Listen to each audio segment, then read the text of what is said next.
ପିଲାବେଳେ ଆମର କବିତା ଥିଲା ଭାଦ୍ର ଆଶ୍ୱିନ ଶରତରେ ନିର୍ମଳ ଶୋଭା ଜଗତରେ। ଶରତ ନଈବଠାରେ ଶୁଭ୍ର ସ୍ୱଚ୍ଛଳ କାଶତଣ୍ଡି ଫୁଲ ଖିଲି ଖିଲି ହୋଇ ହସୁଛି। ପତ୍ରଛଡ଼ା ମହୋତ୍ସବ ଆରମ୍ଭ ହେବ ୟା ପରେ ପରେ। ଏ ମାସ ହେଉଛି କଇଁ ଫୁଲ ଫୁଟା ମାସ। ଯେମିତି କାର୍ତ୍ତିକକୁ ଆମେ କହୁ ଜହ୍ନି ଫୁଲ ଫୁଟା ମାସ ବା ଡଙ୍ଗା ଭସା ମାସ।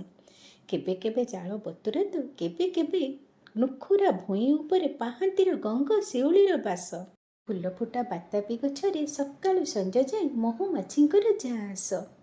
ମରୁ ମାଟି ପୁଣି ମାଟିରୁ ମା ଆସନ୍ତି।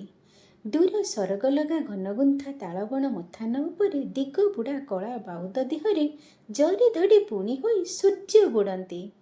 ଆକାଶରେ ନାହିଁ ଆଉ ସେ ଘନକୃଷ୍ଣା ବାଦଲ ସବୁବେଳ ପାଇଁ।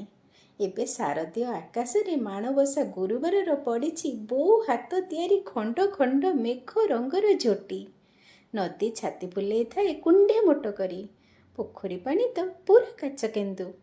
ଜେଜେମା କୁହେ ଗାଧୋଇ ଗଲେ ତା ମୁହଁ ଦିଶୁଛି ସେଥିରେ। ଶାରଦୀୟ ସନ୍ଧ୍ୟାର ଜ୍ୟୋତ୍ସ୍ନା ସବୁଠୁ ସୁନ୍ଦର। ଜହ୍ନ ମେଘ ତାରା ସବୁ ଲୁଚକାଳି ଖେଳୁଥାନ୍ତି। ପୁଣି ଥକି ଯାଇ କୁନି ପିଲା ପରି ଶୋଇଯାଆନ୍ତି ଆମ ବାଡ଼ିପଟ ଚାଳ ଘରେ।